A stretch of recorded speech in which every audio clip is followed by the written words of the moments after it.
4월 9일 수요일 묵상 말씀은 누가복음 20장 41절에서 21장 4절입니다. 그들은 아무것도 감히 더 물을 수 없습니다. 사람들이 어찌하여 그리스도를 다윗의 자손이라 하느냐.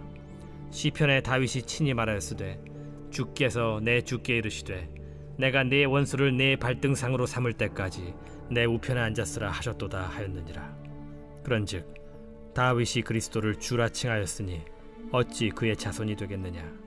모든 백성이 들을 때 예수께서 그 제자들에게 이르시되 긴 옷을 입고 다니는 것을 원하며 시장에서 문안받는 것과 회당의 높은 자리와 잔치의 윗자리를 좋아하는 서기관들을 삼가라. 그들은 과부의 가산을 삼키며 외식으로 길게 기도하니 그들이 더 엄중한 심판을 받으리라. 예수께서 눈을 들어 부자들이 헌금함에 헌금 넣는 것을 보시고 또 어떤 가난한 과부가 2렙돈 넣는 것을 보시고 이르시되 내가 참으로 너희에게 말하노니 이 가난한 과부가 다른 모든 사람보다 많이 넣었도다. 저들은 그 풍족한 중에서 헌금을 넣었거니와 이 과부는 그 가난한 중에서 자기가 가지고 있는 생활비 전부를 넣었느니라. 오늘날 우리는 외모, 말투, 겉모습으로 사람을 평가하기 쉽습니다. 신앙도 마찬가지입니다. 화려한 기도, 큰 헌금, 교회 안에서의 활동으로 사람들의 눈을 끌 수 있지만 하나님은 그런 외형이 아니라 마음 중심과 진실한 태도를 보십니다. 예수님 시대에도 겉모습은 그럴듯하지만 하나님 앞에서는 외식에 불과한 종교 지도자들이 있었습니다. 예수님은 오늘 본문에서 그러한 위선을 정면으로 지적하십니다. 그리고 그와 대조되는 참된 경건의 모습을 한 가난한 과부를 통해 보여주십니다.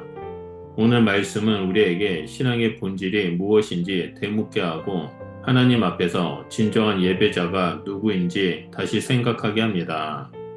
먼저 첫 번째로 20장 41절에서 44절에 다윗의 자손, 그러나 다윗의 주라는 주제를 볼 수 있습니다.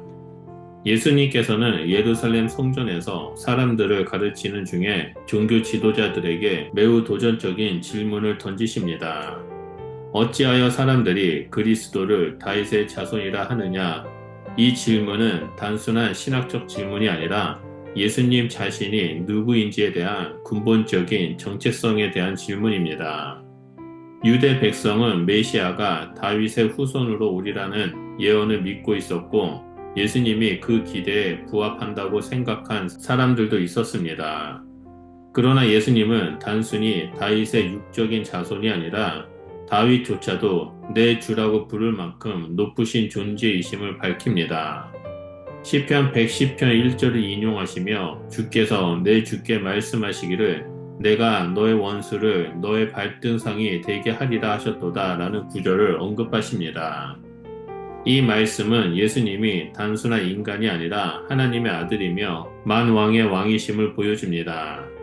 단지 계보로 설명될 수 없는 분, 영원부터 계신 하나님의 아들이라는 사실입니다. 많은 이들은 예수님을 그저 훌륭한 선지자, 위대한 스승으로 여겼지만 예수님은 자신이 하나님과 동일하신 권세와 존재임을 밝히고 계십니다. 우리의 신앙도 마찬가지입니다. 예수님을 누구로 고백하느냐가 우리의 신앙의 시작입니다. 겉으로 예수님을 따른다라고 말하지만 정말 예수님을 나의 주님으로 고백하고 섬기고 있는가? 그분의 말씀에 순종하며 살아가고 있는가를 깊이 돌아보아야 합니다. 두 번째로 20장 45절에서 47절의 서기관들의 위선입니다. 예수님은 이어서 제자들과 많은 무리 앞에서 서기관들에 대한 경고를 하십니다. 서기관들은 당시 율법에 정통하고 사람들에게 존경받는 종교 지도자들이었습니다. 그러나 예수님은 그들의 경건한 외모와 달리 그들의 내면에 자리한 위선을 드러내십니다.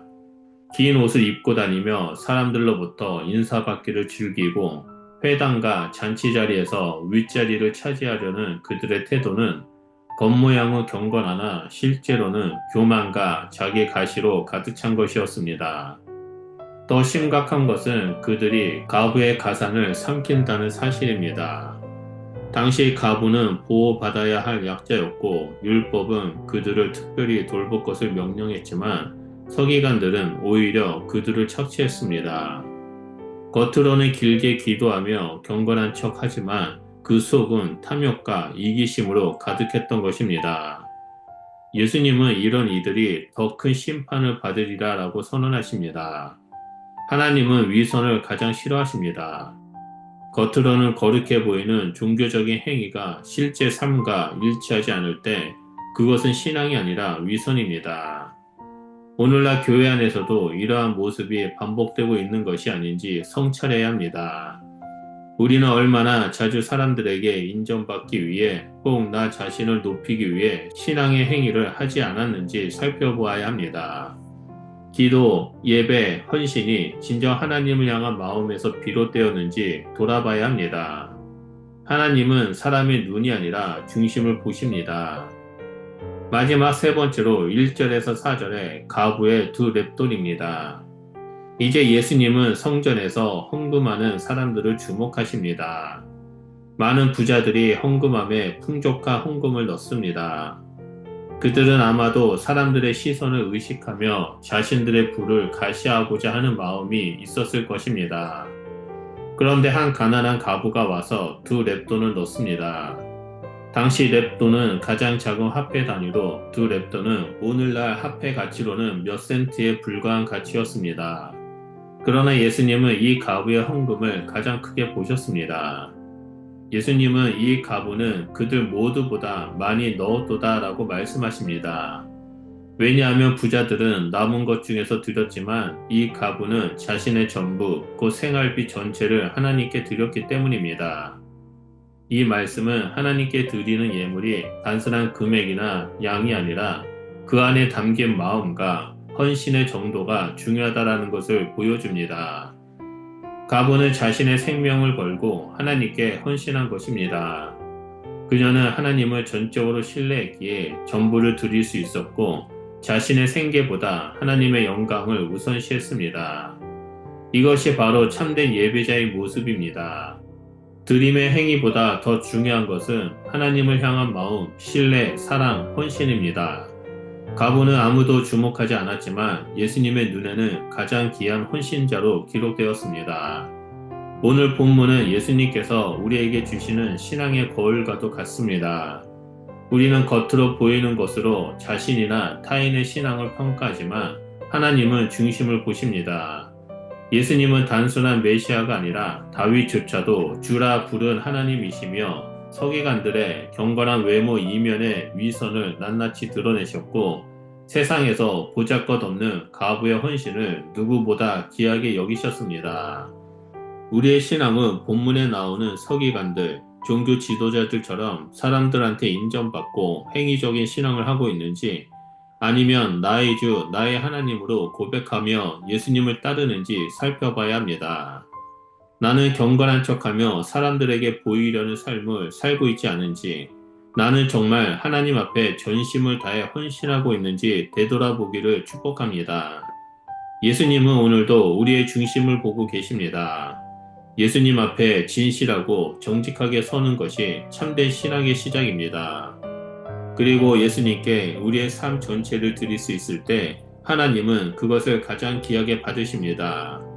오늘 하루 말씀을 묵상하며 하루를 여는 성도님들의 삶이 하나님으로부터 귀하게 여김을 받는 복된 축복의 삶이 되시길 예수 그리스도 이름으로 기도드립니다. 기도하겠습니다.